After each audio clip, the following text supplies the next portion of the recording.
গিন্নি, আরে ও গিন্নি, বলি বেলা কত হলো শুনি, কিছু কি খেতে দেবে না? বলি আমার হাত পা কটা বলো তো শুনি, এক হাতে আমি কত দিক সামলাবো? কেন, মেয়েরা আছে কি করতে? হ্যাঁ, আমার তিনটে মেয়ে থাকতে সকালবেলায় না খেয়ে থাকতে হয়? আমিও হাত গুটিয়ে বসে নেই বাবা, সকাল থেকে বাসন ধুইছি। আমি বাবলুকে খাওয়াচ্ছি বাবা, আমিও বসে নেই। আমিও পড়ছি বাবা, সকাল থেকে মাথায় কিছু ঢুকছে না, এই অঙ্কটা বুঝিয়ে দেবে? খালি পেটে অঙ্ক আসবে না রে মা। আমি যাই, ভোলার দোকান থেকে কিছু খেয়ে আসি। এখন আর কোথাও যেতে হবে না, এই নাও মুড়িগুলো খেয়ে একটু চা খাও, আমি ভাতের হাঁড়ি চড়িয়েছি। দাও গিন্নি দাও, সকালে একটু মুড়ি পেলে মন্দ হয় না। তা তপন কোথায়? ওকে দেখছি না যে। ও বাজারে গেছে। সে কি, ছেলেটাকে বাজারে পাঠালে কেন? ওর না আজকে অফিস আছে। আমার কথা বললে কি আর শোনে? বললে আজ মাছ কিনবে গিয়ে, বাজারে নাকি বড় মাছ উঠেছে। বড় মাছ? আহা, কতদিন বড় মাছ খাই না। মাছটায় ডিম আছে দেখছি, জমিয়ে খাওয়া যাবে। হ্যাঁ ও ভাইয়া, পিসগুলো বড় করে দিও। হ্যাঁ, আর মুড়োটা কাটবার দরকার নেই, ওটা আস্তই রাখো। কে তপন, কেমন আছো? আরে মাস্টার মশাই, আপনি এদিকে? মাছ কিনতে এসেছি। তা তোমার নাকি খুব বড় চাকরি হয়েছে শুনলাম। বড় আর কোথায়, কোনো রকমে চলে যাচ্ছে আর কি। বেশ বেশ, চলে গেলেই হলো। তা তোমার বাবার সাথে আমার বিশেষ একটি আলাপ আছে, তো কোথায় পাওয়া যাবে তাকে বলো তো? বাবা তো সারাদিন বাড়িতেই থাকেন, বিশেষ কোথাও যায় না, বিকেলে ভোলার দোকানে গিয়ে বসে। বেশ বেশ, তবে সেখানেই তার সাথে দেখা হবে বরং। আমি তবে আসি বাবা। হ্যাঁ, মাছ কিনবেন না? আর একটু দেখি তারপর কিনবো। এই নাও, তুমি তো আবার মাছের মুড়ো খেতে খুব পছন্দ করো। আহা গিন্নি, এটা তপনকে দাও, ও সারাদিন কাজ করে। আমাকে এটা দিও না বাবা, বাবলু মাছ খেতে ভালোবাসে, ওকে মুড়োটা দাও। ও মা, আমি এত কিছু খাবো কি করে, আমার পাত যে ভরে গেল। আস্তে আস্তে খাও সোনা, মাছের মাথা খেলে বুদ্ধি হয়। মাছের মুড়ো কেবল আমার পাতেই জুটলো না, সামনে আমার পরীক্ষা, তাও না। মাছের মাথা খেলেও তেমন লাভ হবে না, তুই এবারও লাড্ডু পাবি। আহ জয়া, এরকম অলক্ষণে কথা বলতে নেই, মেয়েটার এবার অনেক পড়াশোনা করেছে। যদি এবারও পাশ করতে না পারে তবে ওকে বিয়ে দিয়ে দেবো মা, শুধু শুধু বাড়ি বসিয়ে রেখে লাভ নেই। হ্যাঁ গো, আজ যে বিমল মাস্টার এলো, কি বললো তোমায়? মায়ার বিয়ের কথা বললো নাকি?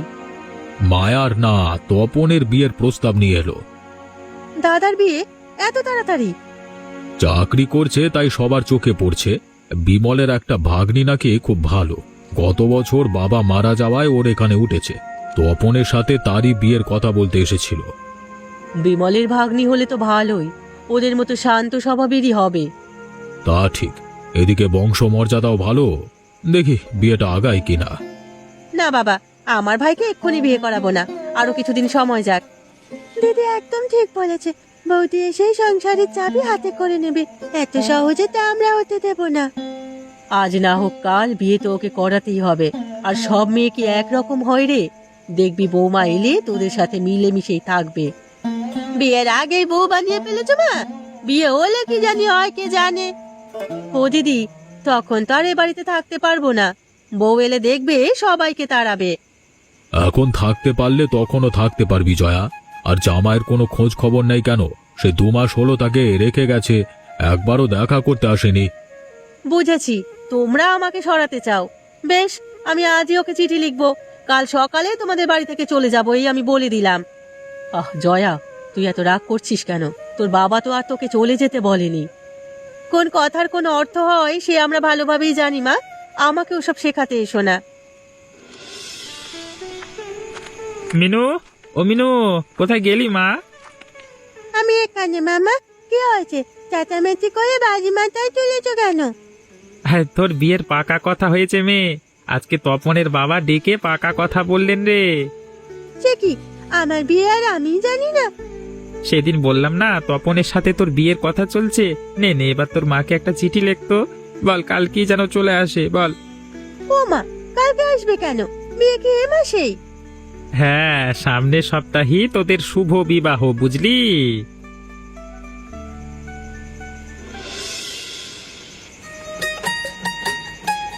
বরণ কাজ হয়ে গেছে মা, তুমি এবার গৃহে প্রবেশ করো। ডান পা দিয়ে ঘরে ঢুকবে কিন্তু, আবার ভুলে বাপা বাড়িও না। তা আমার জানা আছে ঠাকুরজি, তোমাকে শেখাতে হবে না। সে কি কথা, নতুন বউ তো কথা বলছে গো, আস্তে না আস্তে ঝগড়া শুরু করে দিয়েছে। আহ মায়া, চুপ কর তো, এখানে ঝগড়ার কি দেখলি? তবে তুমি যত কথাই বলো মা, যে বউ আস্তে না আস্তে মুখে মুখে কথা বলে, সে দুদিন গেলে কি করবে তা উপরবেলাই ভালো জানেন। হয়েছে হয়েছে, সেটা তখন দেখা যাবে। এখন কথা বলে গৃহপ্রবেশ বিলম্ব করো না তো, লগ্ন পেরিয়ে গেলে আবার মুশকিল হয়ে যাবে। এসো বৌমা, তুমি ভেতরে এসো।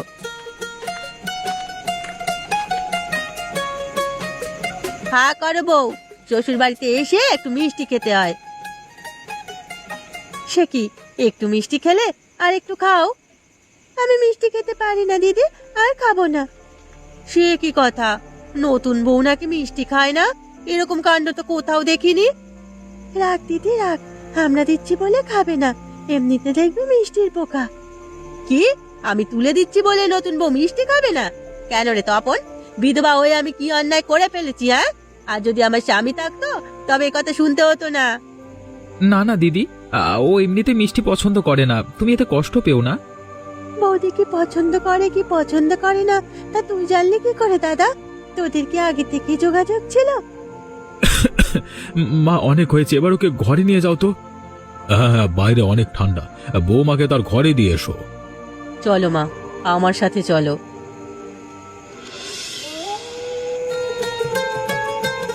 ননদ তো নয়, যেন সাক্ষাৎ জমদূত।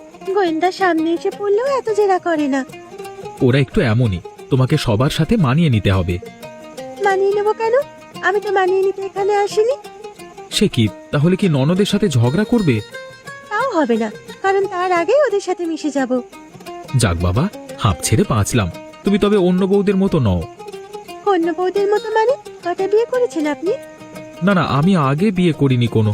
এই যে অন্যের বাড়ির বউয়েরা ঝি ননদের সাথে ঝগড়া করে, তুমি তেমনটি নও তাই বললাম। আমি যে তেমন নই, বুঝলেন কি করে?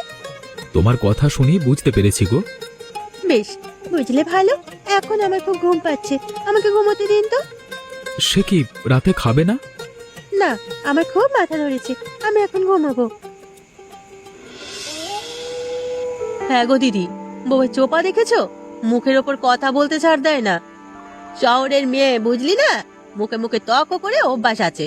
আমি আগেই বাবা মাকে বলেছিলাম এ বিয়ে না করাতে, এখন বুঝুক মজা। কদিন পর থেকে যে এই মেয়ে কাউকে মানবে না, তখন টের পাবে। না না দিদি, তা তো আর হতে দেওয়া যাবে না। হাজার হোক ভাইটা আমাদের, অন্য মেয়ে তার সংসারে ছড়ি ঘোরাবে, তা মানা যায় না। সত্যি, একদম সত্যি কথা বলেছে বর্দি, এত সহজে হাল ছাড়া যাবে না। ওই মেয়ে যদি ঘরের কর্ত্রী হয়ে যায়, তবে আমাদের কপাল পোড়াবে। বেশ, তবে আমিও কম জানি না।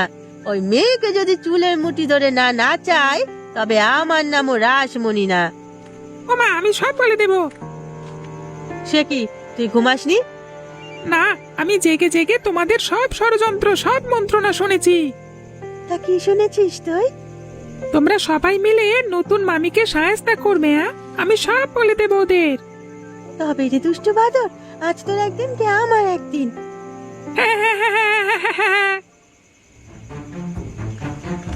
রাসু, ও রাসু, বলি এখানে আছিস?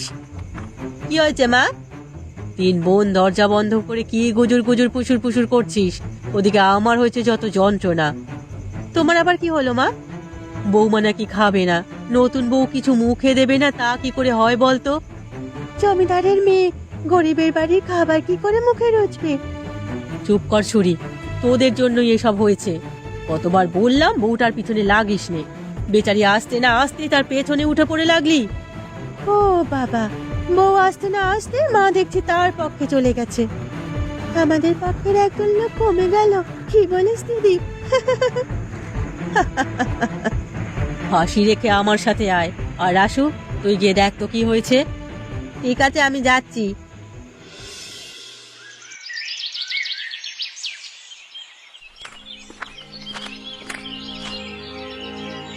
ওমা, আজ ঘুম থেকে উঠতে উঠতে কত বেলা হয়ে গেছে, কত কাজ পড়ে আছে দেখছি।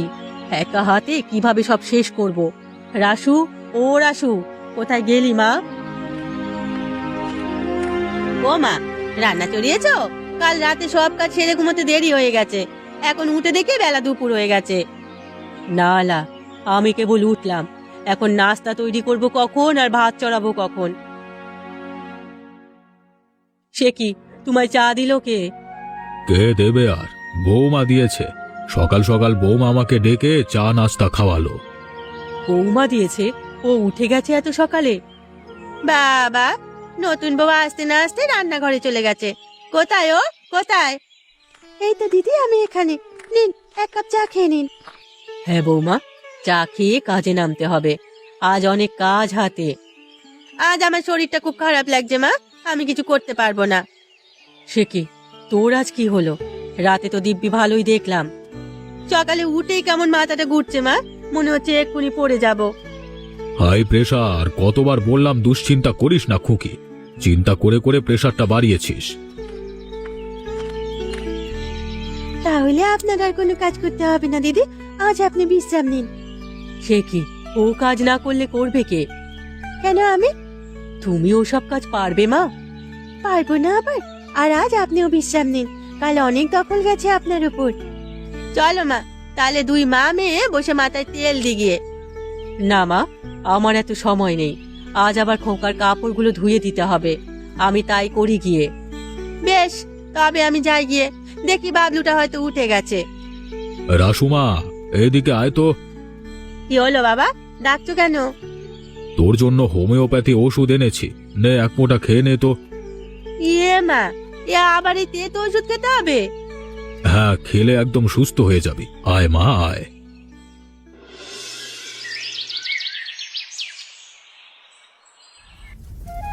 বৌদি, ও বৌদি, কি করছো?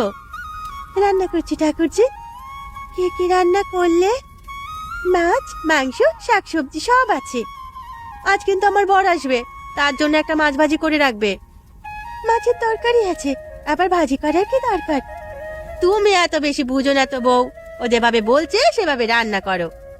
বেশ, তবে আপনারাই রান্না করুন না। তুমি থাকতে আমরা রান্না করব কেন? দাদা কি তোমাকে সাজিয়ে রাখতে ঘরে এনেছে নাকি? তোমাকেও সাজিয়ে রাখতে বাড়িতে রাখেনি? কাজ করে খেলে কি এত অসুবিধা হয় তোমাদের? দেখলে দিদি, দেখলে কিভাবে কথা কইছে আমাদের সাথে? আমি আর কিছু বলবো না মেজো, এ কথা এবার মায়ের কানে তুলতে হবে। কি, বৌমা তোদের এই কথা বলেছে? শুধু কি এ কথা, আমাদের আর খেতে দেবে না, নিজে কাজ করে খেতে হবে, আরো কত কি বলেছে। দাঁড়া, আমি এক্ষুনি ওকে ডেকে পাঠাচ্ছি। না না, এখন কিছু বলতে হবে না, তুমি কেবল তপনকে জানিয়ে দিও। হ্যাঁ মা, মেয়েটা বড় সুবিধের নয়, দাদা কিভাবে যে ওকে নিয়ে সংসার করবে তা উপরওয়ালাই জানে। সে কি, বাবলুটা পড়ে গেল কেন? বাবলু, ও বাবলু, কি হয়েছে তোর? আরে তাই তো, বাবলু, ও বাবলু। ও মা, ও যে কথা বলছে না, কি হবে এখন আমার? কাঁদিস না মা, কিছু হয়নি, ও জ্ঞান হারিয়ে ফেলেছে। শরীরে গরম দেখছি, মনে হয় গায়ে অনেক জ্বর। নে ধর তো জয়া, তুই ওকে ঘরে নিয়ে যা। মায়া আর তুই গিয়ে বরুণ ডাক্তারকে একটিবার বলে আয়। ডাক্তার কি বললে তো শুনলে গিন্নি, কালকের মধ্যে যদি ওর জ্বর ভালো হয়ে যায় তবে ভালো, নাহলে হাসপাতালে নিয়ে গিয়ে পরীক্ষা করাতে হবে। যদি খারাপ কিছু হয় তবে অপারেশনও করাতে হতে পারে। এত ছোট ছেলেটার কি অসুখ হলো, এ বয়সে ওর অপারেশন লাগবে? ওই সুস্থ হবে তো বাবা, আমার বড্ড ভয় করছে।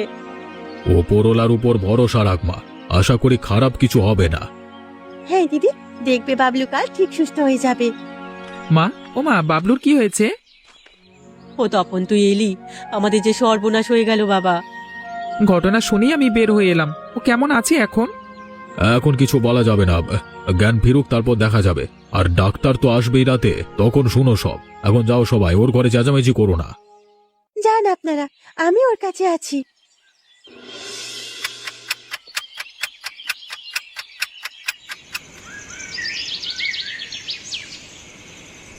বউ, ও বউ, তুমি এখনো এখানে? হ্যাঁ দিদি, বাবু একা থাকতে ভয় পায়, সেজন্য আছি। ওর জ্বর কমেছে? না তো, সকাল অবধি দেখি, নয়তো ডাক্তার বাবু আবার আসবে। ঠিক আছে, তুমি এবার যাও, আমি ওর পাশে বসছি। না না দিদি, আপনি গিয়ে বিশ্রাম নিন। সারাদিন অনেক ধকল গেছে আপনার উপরে। তুমি অত কম কষ্ট করছো না বউ, সারাদিনে তো পেটে কিছুই পড়েনি। আমার খিদে নেই, আপনি গিয়ে শুয়ে পড়ুন, আমি একটু চা খেয়ে নেব। বেশ, তবে দুবনেই জেগে থাকি, আমার আর ঘুম আসবে না।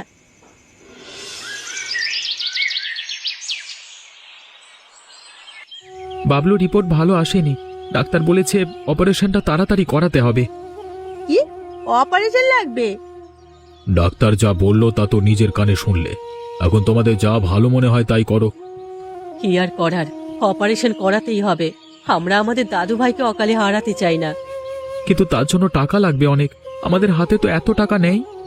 কত টাকা লাগবে রে দাদা? সব মিলিয়ে 1,00,000 টাকা। এত টাকা? এত টাকা তো আমাদের কাছে হবে না। শ্বশুর বাড়ি থাকতে ওর পকেট থেকে চুরি করে কিছু টাকা জমিয়েছিলাম, তবে 5,000-এর বেশি হবে না। আমাদের হাতেও তো এত টাকা নেই, সব মিলিয়ে তো 20,000 জোগাড় করা যাবে। এখন কি হবে তবে? আমার ছেলেটা কি টাকার অভাবে মারা যাবে? বাবলুর কিচ্ছু হবে না দিদি, ও সুস্থ হবে। সে কি বৌমা, তুমি কি আনলে? এখানে আমার কিছু গয়না আছে মা, এগুলো বিক্রি করে বাবলুর চিকিৎসা করানো যাবে। তোমার গয়না বিক্রি করে নাতির চিকিৎসা করাতে হবে? না না বৌমা, তা সম্ভব নয়। হাজার হোক, এই গয়নাগুলো তোমার বাবার বাড়ি থেকে দিয়েছে, আমরা এগুলো বিক্রি করতে পারবো না বউ। বিপদ আপদ তো বলে কই আসে না দিদি, আজ এই বিপদে এছাড়া আর কোনো উপায় নেই।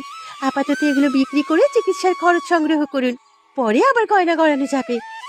বাবলু শরীরের অবস্থা বেশি ভালো নয়, আর মিনুও যেহেতু গয়নাগুলো দিয়েছে, তাই এখন সেগুলো নেওয়া উচিত। দাদা ঠিক কথাই বলেছে, গয়নাগুলো বন্ধক রেখে টাকা আনা যাবে, পরে আবার সেগুলো ছাড়িয়ে আনা সম্ভব। বেশ, এভাবে যদি হয় তবে তাই করো। ওগো, তুমি কি বলো? তাই তো করতে হবে দেখছি, এছাড়া আর কোনো উপায় নাই যে। তবে নাও, এই গয়নাগুলো নাও, আজই ও চিকিৎসা শুরু করো। যাক বাবা, অবশেষে তুমি বাঁচালে, না হলে আমাদের বাবলুকে হয়তো হারাতে হতো। চিচি, এমন কথা বলো না, ও তো আমাদেরই সন্তান। এটা যদি না করতাম তাহলে আমারই খারাপ লাগতো। হ্যাঁ বউ, আজ থেকে বাবলু তোমারও। ওর জন্য যেটা করলে সেটা কেউ করতে পারবে না। আমরা তোমাকে ভুল বুঝেছিলাম বৌদি, তুমি যে এত ভালো তা তো জানা ছিল না। হ্যাঁ বৌদি, আজ তোমার সাথে আর দুষ্টুমি করব না। যাক, তবে তাহলে তোদের সুবুদ্ধি হলো। হ্যাঁ গিন্নি, আর কোনো চিন্তা নেই। এখন আমার 4 মেয়ে, ওরা সবাই মিলেমিশে থাকবে। ঠিক আছে, এখন তবে চলো, আর আপনারাও আসুন।